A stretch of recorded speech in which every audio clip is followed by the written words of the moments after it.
Hola, bienvenidos al bloque 4. Hoy vamos a hablar de la exégesis bíblica como parte de nuestra consideración de las fuentes de la teología, cómo accedemos a ese libro tan importante, la Biblia, de qué manera, cómo nos acercamos como latinoamericanos, como latinos en Estados Unidos. Y les he puesto un apunte en Moodle si desean seguir un poco lo que voy explicando con este papelito. Son 10 pasos que yo he desarrollado, son los que yo utilizo cuando predico, cuando preparo un mensaje y tal vez vaya ilustrando un poquito con el sermón que prediqué el domingo pasado, que tal vez ustedes también hayan tenido ese texto de Mateo 5 acerca de amar al enemigo. Primero quiero empezar con una cita de Agustín de Hipona que me gusta mucho. Él dice: el que juzga haber entendido a las divinas escrituras o aparte alguna parte de ellas, y con esa inteligencia no edifica el doble amor de Dios o a Dios y al prójimo, aún no las entendió. De manera que lo que está por abajo de todo esto es el deseo de aprender a amarnos unos a otros, a nuestros enemigos, a Dios, como a nosotros mismos, de manera concreta, de manera material, de manera palpable. Bien, cuando me acerco al texto lo hago con la confianza de que hay una reserva de sentido. Esto viene del gran Ricoeur del que hablamos la vez pasada con la espiral hermenéutica.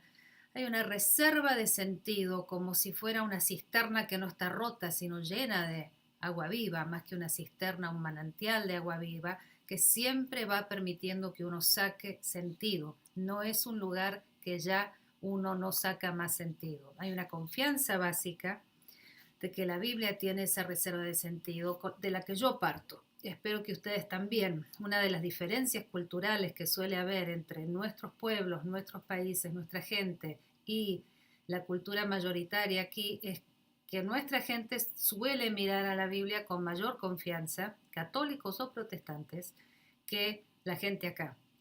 Nos acercamos al texto esperando que algo nos dé, que haya alguna reserva de sentido que a través del Espíritu Santo podamos apreciar. Entonces lo primero que hago es pedirle al Espíritu Santo, a la Ruaj divina, que me ilumine, que me ayude a captar qué quiere que yo capte hoy desde este lugar en el mundo donde estoy ahora, sin estar enceguecida, viendo desde aquí lo que Dios quiere que yo vea. El segundo paso es muy concreto. Yo leo el texto, el pasaje rápidamente para ver qué impresiones me causa. Y las anoto a las impresiones porque a veces eso nos ayuda como una especie de mapa de ruta. Impresiones preliminares, veloces, eh, anotarlas. En el tercer paso empiezo a cavar más profundamente. Acá nos ayuda el método histórico crítico y todo lo que aprendemos en el seminario en las clases de Biblia. ¿Cuál es el género literario de este texto, por lo menos? No es lo mismo leer una parábola que una poesía, que el dicho de un profeta, que un texto más narrativo, de carácter aparentemente más histórico, y así sucesivamente. ¿Qué género literario, con qué género literario me estoy topando? Parece una tontera, pero cuando la gente toma literalmente, por ejemplo, una recomendación que hace una epístola para una comunidad en un tiempo particular y la toma como si fuera uno de los 10 mandamientos, mujeres cállense en la iglesia o lo que fuere, puede ser desastroso. Luego, ¿qué puedo averiguar acerca del contexto histórico de este pasaje? ¿En qué momento se ubica la acción del texto, si es que hay acción o lo que fuere? ¿Y en qué momento fue redactado el texto?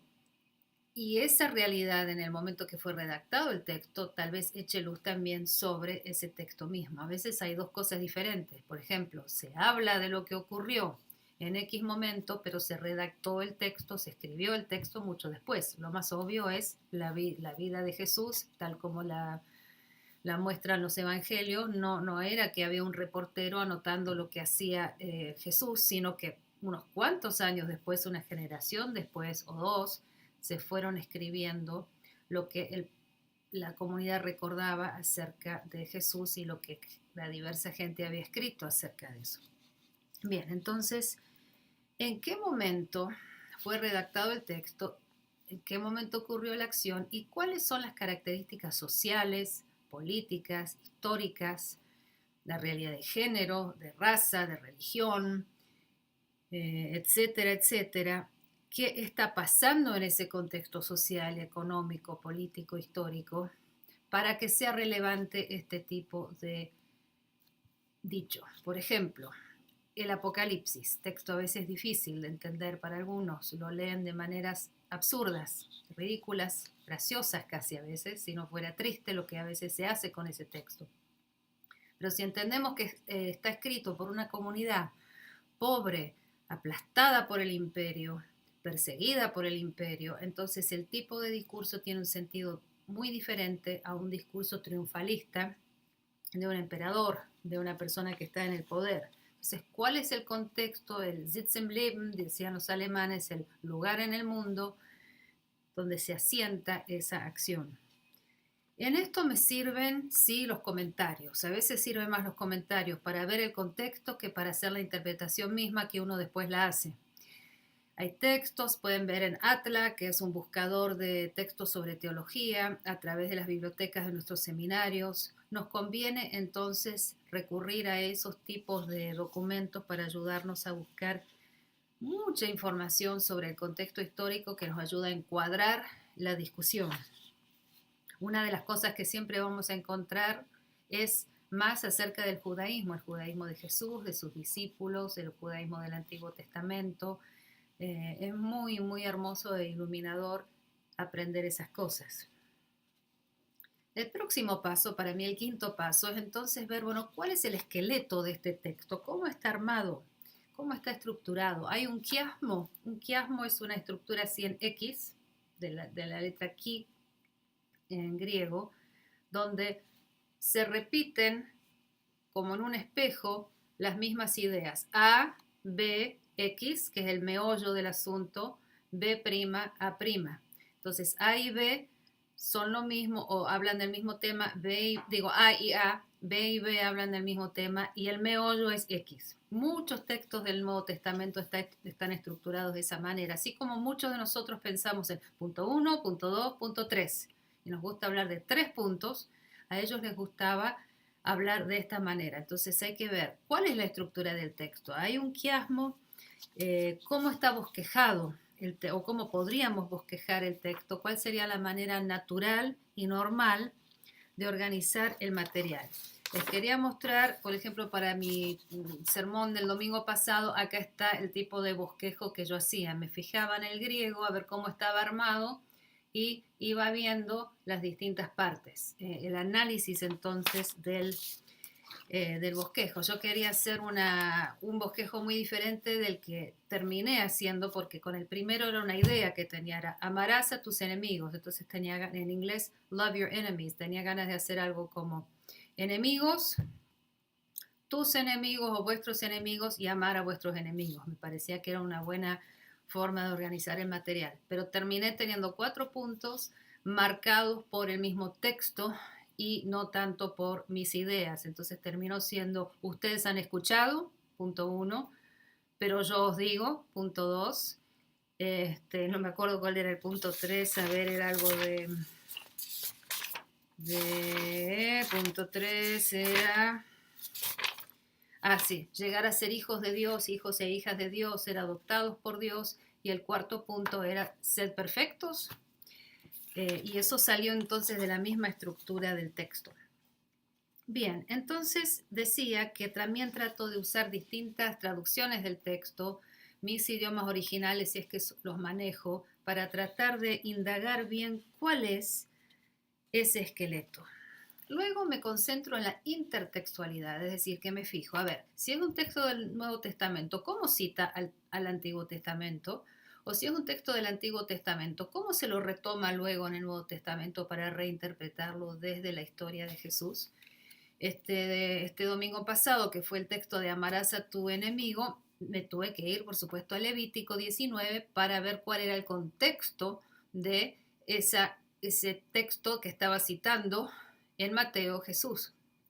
Y vi que en realidad donde dice y odiarás a tu enemigo no está en el texto hebreo, de manera que Jesús estaba chocando y sorprendiendo a la gente, más que citando algo que a veces pensamos que está y no está. Entonces es muy importante movernos en esta intertextualidad. Es fascinante. Si el texto es difícil de interpretar, hay otros textos de otras partes de la Biblia que echan luz sobre ese texto. Es el principio de la Reforma de Lutero. Siempre cada texto oscuro debe ser iluminado por los textos más claros, no al revés. No, confundamos con los textos oscuros y dejemos al lado los textos claros. Esto tiene mucha vigencia para un análisis de género, por ejemplo, porque tenemos que ver cuáles son los textos claros de lo que Jesús quiere, de cómo nos tratemos los unos a los otros y cómo Él actuó, más que algún textito tomado fuera de contexto para decirles a las mujeres, bueno, cállense, no enseñen, no ejerzan sus dones espirituales, etc. Y esto se relaciona entonces con la historia de la interpretación. ¿Cómo ha sido interpretado este texto a través de los siglos? Si es que tengo tiempo, me gusta mucho hacer eso. ¿Cómo lo utilizaban los padres de la iglesia? ¿Cómo lo utilizaron los medievales, los místicos también? ¿Cómo lo utilizó la Reforma? La contrarreforma tal vez, la tradición católica, la tradición protestante, hasta la modernidad y los pensadores contemporáneos, sobre todo los nuestros, de nuestros países, cómo es que están utilizando estos textos. Nosotros como latinoamericanos y latinos en Estados Unidos tenemos que ser solidarios los unos con los otros y citar a nuestra gente, a nuestros exégetas, a nuestros teólogos que nos brindan interpretaciones, bueno, a ver cómo utilizan esos grandes colegas que nos han precedido en el camino estos textos. Y también, y los rabinos, no nos olvidemos de la interpretación judía también. Bueno, y después tenemos que preguntarnos, ¿fue tóxica la interpretación de este texto? ¿Se utilizó para oprimir? ¿Se utilizó para hacer una mala noticia y no una buena noticia? El Evangelio de Jesús es una buena noticia, pero a veces la Biblia es utilizada fuera de contexto como algo tóxico, negativo. ¿Cómo podemos hacer para matar ese ídolo y recuperar esa verdad profunda del texto? Todo esto entonces me va moviendo, y ya voy por el punto 9, hacia preguntas teológicas específicamente. ¿Cómo es que este texto me hace plantear preguntas acerca de Dios, del ser humano, de la creación entera, del cosmos? ¿Qué preguntas y qué respuestas a veces, pero mucho más seguido, qué preguntas me hace plantearme? Finalmente vuelvo, porque siempre es el círculo hermenéutico, la espiral hermenéutica, vuelvo al lugar donde empecé, pero ya un poquito corrida, un poquito cambiada de lugar para preguntarme, ¿qué me dice este texto a mí en este lugar y en este tiempo? El domingo me tocó predicar sobre amar al enemigo a una comunidad menonita, pacifista, donde uno de los hijos de nuestra congregación, un chico que se crió en nuestra iglesia, ya adulto, había sido baleado y matado por gente en otra parte del país. Esos padres preciosos, creyentes, habían perdido a su hijo adulto y ellos están tratando de perdonar a ese enemigo, esa gente que mató a su hijo. Muy difícil. Estamos como traumatizados como iglesia y como comunidad por estas muertes que ocurren. Entonces yo, leyendo el texto, me di cuenta, por el paralelismo que hay entre amarás a tu enemigo y que hay que orar por los perseguidores, que los enemigos son los perseguidores y la forma de manifestar el amor que Jesús nos recomienda es orar por el otro. No es mandarle una tarjeta, decir está todo bien, matame, la violencia está bien, el abuso está bien, de ninguna manera, es decir, está bien la injusticia o la violencia, pero sí orar para que pueda ser transformado el otro, para que esas estructuras cambien, para que pueda ser modificado su corazón, porque si no creemos en la posibilidad de la transformación, de la redención, de la liberación, estamos cediendo la victoria al mal metido, estructurado, violento, manejando nuestra sociedad. Jesús nos ofrece este otro camino que no es un amor romántico al enemigo, ni un amor que dice, ay, está todo bien, sino que es orar. Orar para cambiar nuestro corazón, para pedir que se cambie el corazón del otro, para confiar en el poder transformador de Dios. Eso a mí me habla de mi situación y estoy un poquito corrida de donde estaba hace una semana antes de preparar este mensaje. Y así siempre entonces estamos en este círculo hermenéutico y vemos de qué manera un texto puede ser una buena noticia en nuestro tiempo y en nuestro lugar, y cómo un texto nos puede ayudar a andar más fielmente en el camino del seguimiento de Jesús por la fuerza del Espíritu. Nuestras experiencias actuales nos van dando ojos para ver, oídos para oír, experiencias para acceder a ese mundo del texto, para involucrarnos con ese texto y ese texto que nos cuestione, nos cambie, nos movilice, nos modifique y nosotros también a la tradición de interpretación del texto. La norma para mí de toda interpretación es Jesús de Nazaret, el Señor, tal como lo actualiza el Espíritu Santo en nuestras vidas ahora. Es decir, no es solamente Jesús en esa época, sino cómo el Espíritu hace que Jesús pueda estar con nosotros y podamos seguirlo en este tiempo, en este lugar, en esta situación. La forma que tuvo él de estar en el mundo, las cosas que dijo son centrales para como norma interpretativa. Yo en lo personal, en la hermenéutica mía, priorizo los 4 evangelios, los sinópticos y Juan, y las cartas paulinas principales, Romanos, Primera, Segunda Corintios, Gálatas, Filipenses, por su claridad y su cercanía a Jesús, sin sacar los otros textos, pero desde esa luz tan fuerte que nos brindan, entonces puedo leer los pasajes más oscuros que a veces hay, qué sé yo, Segunda Pedro, Judas, cosas raras que hay por ahí, muy preciosas a veces, pero a veces difíciles de entender.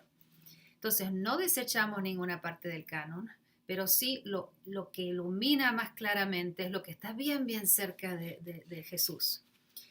Lo notable, sin embargo, es que los temas teológicos fundamentales aparecen en todos los estratos de la Biblia, Antiguo Testamento y Nuevo Testamento. Tienen que ver con el amor de Dios, la compasión de Dios, la misericordia, cómo Dios nos enseña a estar en el mundo, a relacionarnos con los demás, el carácter autorrevelador de un Dios que es misterio, pero llega a nosotros, la preocupación de Dios por los más vulnerables, pobres, extranjeros, viudas, huérfanos, todos los más vulnerables de la sociedad, la esperanza que Dios trae.